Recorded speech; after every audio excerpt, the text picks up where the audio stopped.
اعوذ باللہ من الشیطان الرجیم بسم اللہ الرحمن الرحیم۔ درس قرآن کے مختصر حلقہ نمبر 11 میں گفتگو کا آغاز کیا جاتا ہے۔ الحمدللہ ثم الحمدللہ، آج ہم سورہ البقرہ کا آغاز کریں گے۔ سورہ البقرہ کا مختصر تعارف یہ ہے کہ نام کے اعتبار سے یعنی مکی اور مدنی ہونے کے اعتبار سے یہ مدنیہ ہے، اور قرآن مجید کی وہ صورتیں جو پہلے پہل شروع میں نازل ہوئیں ان میں سے ایک سورہ البقرہ بھی ہے، اور اس میں بہت ساری آیتوں کے مضامین جو پیچھے سورہ فاتحہ میں گزرے ان کی تفصیل بھی ہے۔ بعض علماء کا یہ کہنا ہے کہ اس میں 1000 خبریں موجود ہیں، پھر احکام کے اعتبار سے اس میں 1000 احکام موجود ہیں، اور نہی یعنی کسی کام سے روکنا، منع کرنا، تو تقریباً 1000 احکاموں سے اس میں ممانعت کی گئی ہے۔ آیات اپنے نمبر کے اعتبار سے 286 اور 40 رکوع ہیں، اور اسی طرح اس میں 6121 کلمے اور 25500 حرف ہیں، اور اپنے صغر و کبر کے اعتبار سے قرآن مجید کی سب صورتوں سے یہ صورت بڑی ہے۔ اور جیسا کہ ہم نے کہا کہ 1000 اس میں حکم اور 1000 اس میں یعنی امر و نہی اور 1000 اس میں خبریں ہیں، تو اس اعتبار سے جس قدر احکام شرعیہ اس صورت سے مستفاد ہیں وہ کسی اور صورت سے نہیں۔ اب اس میں جیسا کہ ہم نے عرض کیا کہ اوامر و نواہی پر مشتمل آیات کریمہ ہیں، پھر اس میں مختلف اخبار یعنی خبریں دی گئی ہیں اور ان کے موضوعات مختلف ہیں،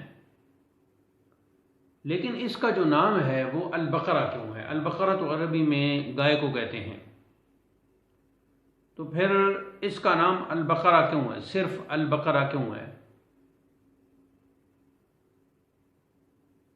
البقرہ کہنے کی سب سے بڑی وجہ جو مفسرین کرام نے بیان کی ہے، اور یہاں قبلہ والد گرامی حضور ریاض الملت قدس سرہ اپنی تفسیر ریاض القرآن میں لکھتے ہیں کہ اگرچہ اس صورت میں اور بھی بہت سے عمدہ مضامین اور ہدایت افزا باتیں ہیں، مگر چونکہ گائے کے ذبح کرنے کا ایک عجیب و غریب قصہ مذکور ہے، اس لیے اس کا نام سورہ بقرہ ہوا۔ اگلی بحث تعلق کے حوالے سے ہے۔ جیسے مختلف آیات کا یعنی ایک آیت کا دوسری آیت سے تعلق ہوتا ہے، ما قبل کی آیت کا ما بعد کی آیت سے تعلق ہوتا ہے، ایسی مفسرین کرام نے صورتوں کا یہ جو 114 صورتیں ہیں قرآن مجید کی، ان کے آپس کے تعلق کو بھی واضح کیا ہے۔ تو اس میں سورہ فاتحہ کے ساتھ اس کا تعلق یہ ہے کہ اس میں ہدایت کے متعلقہ جملہ مضامین میں ایسی خوبی کے ساتھ بیان ہوئی ہیں جس کے اثر سے بیمار دلوں اور مریض روحوں کو شفائے ابدی حاصل ہوتی ہے، اس لیے اس کا ایک نام شافیہ یا شفا بھی ہے، اور ظاہر ہے کہ شفائے قلب کے بعد روحانی زندگی ایک ضروری بات ہے، اس لیے ضروری ہوا کہ فاتحہ کے بعد وہ صورت ہو جس میں وہ باتیں ہوں جو ہمیشہ کی زندگانی سے تعلق رکھتی ہوں، اور یہ مضامین سورہ بقرہ میں موجود ہیں۔ اس کے 40 رکوعوں میں کوئی ایک بھی ایسا نہیں کہ جس میں حیات کا مضمون نہ ہو۔ پہلے اور دوسرے میں یہ بیان ہے کہ قرآن ان کے لیے ہدایت ہے جو خدا سے ڈرتے اور نیک کام کرتے ہیں، یعنی متقی اور پرہیزگار۔ اور تیسرے میں خدا بند کریم کی عبادت کا حکم ہے جو حیات ابدی کا باعث ہے۔ یوں ہی جملہ رکوع اسی مضمون کے آئینہ دار ہیں۔ پھر ایک اور تعلق کی صورت یہ ہے کہ سورہ فاتحہ میں جو مضامین اجمالی طور پر بیان ہوئے ہیں اس میں ان کی تفصیل موجود ہے۔ تعلق کی ایک اور صورت یہ ہے کہ اس میں راہ ہدایت کا سوال تھا، یعنی اس سورہ فاتحہ میں راہ ہدایت کا سوال تھا، یعنی اہدنا الصراط المستقیم، اور اس میں اس کی منظوری ہے، یعنی ذالک الکتاب لا ریب فیہ ھدی للمتقین کہہ کر اس کا جو ہے وہ جواب دیا گیا کہ یہ کتاب ہدایت ہے۔ اب اگلی بحث شان نزول کے حوالے سے ہے کہ اس سورت کا شان نزول کیا ہے۔ تو اس کا اجمالی شان نزول یہ ہے کہ جب سید المرسلین صلی اللہ علیہ وسلم کی تبلیغ سے مکہ مکرمہ اور اس کے گرد و نواح میں دین اسلام کی روشنی پھیلی تو کفار و مشرکین بے جا ظلم اور سرکار دو عالم سے مقابلے پر اتر آئے۔ بالآخر حکمت الہی کے موافق آقائے دو جہاں اور صحابہ کرام مدینہ طیبہ میں تشریف لائے، یعنی ہجرت کا سلسلہ۔ مکہ مکرمہ میں صرف بت پرستوں اور مشرکوں سے مقابلہ تھا، لیکن مدینہ طیبہ آ کر 4 قوموں سے مقابلہ کرنا پڑا۔ نمبر 1 یہودی، نمبر 2 نصرانی، یعنی جو نصرانی نام نہاد علماء تھے، نمبر 3 مشرکین جو جہلاء، اور نمبر 4 منافقین۔ یہ لوگ بے جا بحثیں کر کے مسلمانوں کے دلوں میں شبہات ڈالنے کی کوشش کرتے تھے، یہ یہود، یہ نصرانی، مشرکین اور یہ منافقین۔ اللہ کریم نے ان بے دینوں کے شبہات کو باطل کرنے اور ان کے منصوبوں کو خاک میں ملانے کے لیے اپنی حکمت کاملہ سے اپنے حبیب پاک پر مدینہ شریف پہنچتے ہی یہ صورت نازل کرنی شروع کر دی۔ تو اس اعتبار سے یہ سورہ بقرہ جو ہے مدنیہ ہے۔ اب کچھ کلمات سورہ بقرہ کے فضائل کے حوالے سے پیش کیے جاتے ہیں۔ حضرت انس فرماتے ہیں کہ ہم میں سے جو آدمی سورہ بقرہ و آل عمران جانتا تھا اس کی بڑی عزت ہوتی تھی۔ نبی کریم صلی اللہ علیہ وسلم نے ارشاد فرمایا، سورہ بقرہ قرآن کریم میں ایسی ہے جیسے اونٹ کے جسم میں کوہان۔ نیز ارشاد فرمایا کہ سورہ بقرہ اور آل عمران کو پڑھا کرو، کیونکہ قیامت کے دن یہ اپنے پڑھنے والوں پر سایہ اور ان کی شفاعت کریں گی۔ سورہ بقرہ پڑھا کرو کیونکہ اس کے پڑھنے میں برکت اور ترک کرنے میں حسرت ہے، اور فریبی لوگ اس کے مقابلے کی طاقت نہیں رکھتے۔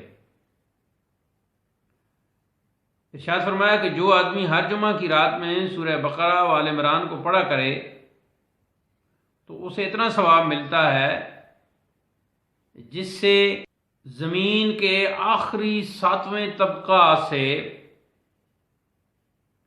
7ویں آسمان تک بھر جائے، یعنی اتنا ثواب ملتا ہے۔ یہاں آپ صلی اللہ علیہ وسلم نے ایک مقدار بتائی کہ زمین کے آخری 7ویں طبقہ سے لے کر 7ویں آسمان تک۔ حضور سیدنا عمر فاروق رضی اللہ تعالی عنہ نے، یہ غالباً حضرت ابن عمر رضی اللہ تعالی عنہ کی بات ہے، لیکن یہاں تفسیر میں جناب فاروق اعظم رضی اللہ تعالی عنہ کا نام لکھا ہوا ہے۔ سید عالم صلی اللہ علیہ وسلم سے سورہ بقرہ 12 سال میں پڑھی، اور جس دن ختم فرمائی تو اس خوشی میں اونٹ ذبح فرما کر صحابہ کرام کی دعوت کی۔ تو یہ جو دعوت کا عمل ہے اس پر حضور ریاض الملت فرماتے ہیں کہ معلوم ہوا کہ دینی کتابوں کے شروع یا ختم کرتے وقت خوشی منانا اور شیرینی وغیرہ تقسیم کرنا سنت فاروق اعظم ہے رضی اللہ تعالی عنہ۔ آگے لکھتے ہیں کہ جس گھر میں یہ سورہ پڑھی جائے اس میں 3 دن تک سرکش شیطان داخل نہیں ہوتا، اور جو آدمی ہمیشہ سوتے وقت اس کی 10 آیتیں پڑھ لیا کرے تو وہ انشاءاللہ قرآن کریم کبھی نہ بھولے گا۔ اور یہ آیتیں جو ہیں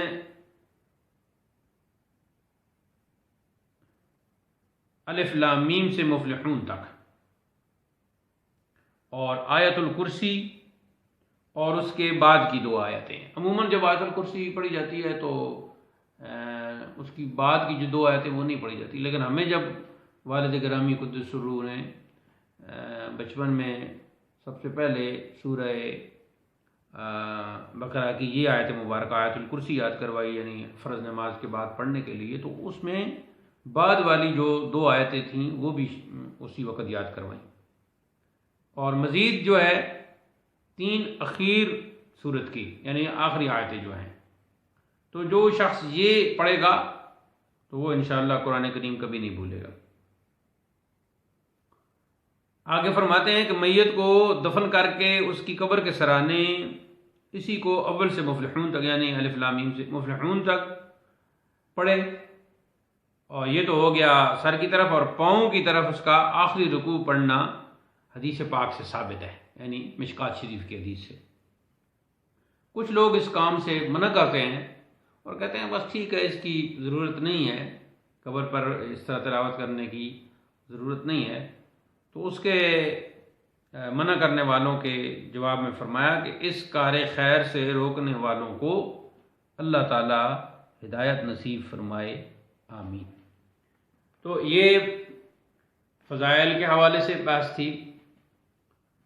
اب ہم اس کی آگے تلاوت کرتے ہیں۔ بسم اللہ الرحمن الرحیم، الف لام میم، ذالک الکتاب لا ریب فیہ ھدی للمتقین۔ اللہ کے نام سے شروع کرتا ہوں جو بہت مہربان نہایت ہی رحم فرمانے والا ہے۔ الف لام میم، وہ بلند مرتبہ کتاب قرآن، کوئی شک کی جگہ نہیں، اس میں ہدایت ہے پرہیزگاروں کے لیے۔ اب اس میں جو پہلی بحث ہے وہ ہے حروف مقطعات کی۔ حروف مقطعات سے مراد یہی ہیں جو اس سورہ بقرہ کے شروع میں پہلی آیت ہے، الف لام اور میم۔ مقطعات کہنے کی وجہ یہ ہے کہ یہ مقطع کر کے یعنی قطع کر کے الگ الگ کر کے یہ پڑھے جاتے ہیں۔ الف لام میم، تو الف کو ہم نے الگ پڑھا یعنی اس کا نام لیا، اس کے اوپر کوئی حرکت نہیں آتی۔ لام کو الگ پڑھا اور میم کو الگ پڑھا۔ تو اس میں جو پہلا قول ہے اور وہی سب سے معتبر اور سب سے احسن اور سب سے اصح قول ہے کہ الف لام میم اور دوسرے حروف مقطعات جو قرآن مجید کی باقی صورتوں کے آغاز میں آئے ہیں کہ معنی میں علماء کرام کے مختلف اقوال ہیں، جن میں سب سے احسن یہ قول ہے کہ ان کے حقیقی معانی اللہ تعالیٰ اور اس کے رسول کریم کے بغیر کوئی نہیں جانتا۔ یہ سب سے اصح اور احسن اور درست اور حقیقی قول یہی ہے کہ ان کے حروف مقطعات کے معانی اللہ تعالیٰ اور اس کے رسول اعلیٰ صلی اللہ تعالیٰ علیہ وسلم جانتے ہیں۔ جیسا کہ علامہ بیضاوی نے لکھا، انہا اسرار بین اللہ تعالی و رسولہ، تو گویا یہ پاکیزہ الفاظ اللہ تعالیٰ اور اس کے رسول صلی اللہ علیہ وسلم کے درمیان راز ہیں، اور خاص اسرار اور رموز ان میں بیان کیے گئے ہیں، حتیٰ کہ ان کے معنوں کی خبر جبریل امین کو بھی نہیں، اس میں آگے چل کے جو کاف ہا یا عین صاد، اس کے حوالے سے یہ بات ہے کہ جب یہ نازل ہوئی، یعنی کاف ہا یا عین صاد، اور جبریل امین نے حاضر خدمت ہو کر عرض کیا کاف، تو نبی کریم نے فرمایا میں نے جان لیا۔ باقی 4 حروف میں بھی اسی طرح عرض اور ارشاد ہوا، تو حضرت جبریل نے عرض کیا کہ آپ نے جان لیا، مجھے تو کچھ خبر نہ ہوئی۔ لہٰذا ان کی نسبت راجح قول یہی ہے کہ وہ اسرار الہی اور متشابہات میں سے ہیں، اور ان کی مراد اللہ تعالیٰ اور اس کے رسول کریم ہی جانیں۔ ہم اس کے حق ہونے پر ایمان لاتے ہیں، اور ایسے حروف لانے کی وجہ کیا ہے؟ ان حروف کے لانے میں قرآن کریم کا ایک عظیم معجزہ ہے کہ جس سے تمام مخلوق عاجز ہے، باوجود اس کے کہ یہ حروف بھی روزمرہ کے استعمالی حروف جو ہیں ان سے ترتیب دیے گئے ہیں، لیکن مخلوق کے کلام سے بالکل ہی نرالے ہیں۔ البتہ اس میں کچھ اقوال موجود ہیں، جن میں سے حضرت سیدنا ابن عباس جو رئیس المفسرین ہیں رضی اللہ تعالیٰ عنہما سے مروی ہے کہ الف سے اللہ تعالیٰ کی نعمتیں، لام سے اس کا لطف، اور میم سے ملک مراد ہے۔ ایک اور جو ان سے منسوب قول ہے وہ یہ ہے کہ الف سے مراد اللہ تعالیٰ، لام سے جبریل علیہ السلام، اور میم سے مراد سیدنا محمد مصطفیٰ صلی اللہ علیہ وسلم کی ذات گرامی ہے۔ تو اس تقدیر پر یہ معنی ہوئی ہے کہ قرآن کریم اللہ تعالیٰ کی طرف سے بزبان جبریل امین حضرت سیدنا محمد کریم علیہ الصلاۃ والتسلیم پر نازل ہوا۔ تو یہ حروف مقطعات کے بارے میں مختصر بحث ہے، لیکن اس سلسلے میں یہ بات جو میں نے پہلے عرض کی وہ ہر وقت ذہن میں رہنی چاہیے کہ ان کے اصل معنی، ان کے اصل اسرار، اصل رموز اور اس طرح لانے کی جو وجوہات ہیں وہ صرف اور صرف اللہ تعالیٰ اور اس کی عطا سے اس کے حبیب اعلیٰ صلی اللہ علیہ وسلم جانتے ہیں۔ آگے فرمایا ذالک الکتاب لا ریب فیہ، وہ بلند مرتبہ کتاب سے مراد قرآن مجید ہے، لا ریب فیہ، اس میں کوئی شک کی جگہ نہیں، ھدی للمتقین، اس میں ہدایت ہے پرہیزگاروں کے لیے۔ اس میں کتاب سے مراد قرآن مجید، اور ذالکہ کا معنی ہے وہ اس میں اشارہ ہے جو ہر زبان میں دور کے لیے استعمال کیا جاتا ہے۔ تو ذالکہ عربی زبان میں ہے، ذالکہ کا معنی وہ ہے، تو اس میں جو مضمون ہے وہ یہ تقاضا کر رہا تھا، کلام یہ تقاضا کر رہا تھا کہ یہاں اس میں اشارہ قریب ہوتا، ھذا الکتاب ہوتا، لیکن اس میں ذالک الکتاب فرمایا، تو ذالکہ جو ہے وہ اس میں اشارہ بعید ہے، اور اس میں اشارہ بعید کی یہاں لانے کی جو وجہ ہے وہ بیان کرتے ہوئے صاحب تفسیر ریاض القرآن لکھتے ہیں کہ ایک قول کے مطابق ذالکہ سے مراد تورات و انجیل ہیں، لیکن صحیح تر یہ ہے کہ یہاں اس سے مراد قرآن کریم ہے، جو رتبے کے لحاظ سے نہایت ہی بلند اور بہت ہی دور ہے، یعنی اپنے رتبے کے اعتبار سے بلند اور دور ہے، اس وجہ سے یہ لفظ لایا گیا، یعنی ذالکہ لایا گیا، کیونکہ یہ عموماً دور کے لیے استعمال ہوتا ہے۔ تو اسی لیے پھر اعلیٰ حضرت نے ترجمہ میں جو ہے وہ لکھا، اور تو حضور ریاض الملت فرماتے ہیں کہ اعلیٰ حضرت قدس سرور نے ترجمہ میں جو لطف پیدا کیا ہے وہ انہی کا حصہ ہے، یعنی وہ بلند مرتبہ کتاب قرآن، کوئی شک کی جگہ نہیں، اس میں ہدایت ہے ڈر والوں کو۔ تو حضور ریاض الملت میں آپ نے ترجمہ ریاض الایمان میں بھی اسی طرح لکھا، وہ بلند مرتبہ کتاب قرآن، کوئی شک کی جگہ نہیں، اس میں ہدایت ہے پرہیزگاروں کے لیے۔ تو لا ریب فیہ، اس میں لا ریبہ کوئی شک کی جگہ نہیں، یہاں تک وقفہ ہو سکتا ہے، اور فیہ ھدی للمتقین یہ ہو سکتا ہے کہ اس میں ہدایت ہے پرہیزگاروں کے لیے۔ وہ بلند مرتبہ کتاب قرآن کہ کوئی شک کی جگہ نہیں اس میں. یوں بھی ہو سکتا ہے. کتاب پر ایک اور بحث جو حضرت نے یہاں اختصار سے لکھی کہ شیعہ کا کہنا ہے کہ کتاب سے مراد حضرت علی ہے. یعنی حاشیہ مقبول احمد جو ہے اس میں یہ بات لکھی ہوئی ہے کہ اس سے مراد علی ابن ابی طالب ہے. تو اس کا مطلب یہ ہوا کہ پھر شیعہ کے نزدیک کتاب سے مراد قرآن نہیں بلکہ مولا علی کرم اللہ وجہ کریم کی ذات ہے. لیکن جیسا کہ سورہ بقرہ کے مضامین ہیں اور باقی جگہ لفظ کتاب استعمال ہوا ہے قرآن مجید میں، تو اس سے صاف ظاہر ہے کہ شیعہ کا یہ کہنا قطعاً نادرست ہے. کوئی سمجھے تو کیا سمجھے، کوئی جانے تو کیا جانے.